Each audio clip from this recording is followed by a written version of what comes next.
Snack বানাতে বেশি time লাগবে সেই হিসেবে কিন্তু না, এই গরমে কোনো রকমের স্ন্যাক যেন খাওয়াই বন্ধ করে দিতে হচ্ছে।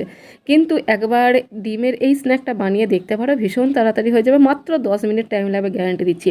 সেদ্ধ ডিম করা নিয়ে গ্রেট করে নিতে হবে, তারপরতে দিতে হবে অল্প একটু পেঁয়াজ কুচি, একটু রসুনকে গ্রেট করে নিতে হবে, আদা একটু গ্রেট করে দিতে হবে, আর যে গুঁড়ো মশলাগুলো হয় সেগুলো নিজেদের পছন্দ মতো দিতে পারো। আমি যেগুলো দিয়েছি সেগুলো বলে দিই: নুন, লঙ্কার গুঁড়ো, হলুদ গুঁড়ো, একটু চিলি ফ্লেক্স, একটু ভাজা মশলা, তার মধ্যে আছে ধনে জিরে শুকনো লঙ্কা, একটু গরম মশলা, একটু গোলমরিচের গুঁড়ো, একটু কসৌরি মেথি, 2 চামচ বেসন, 1 চামচ চালের গুঁড়ো, আর 1 চামচ কর্নফ্লাওয়ার, আর একটা ডিম।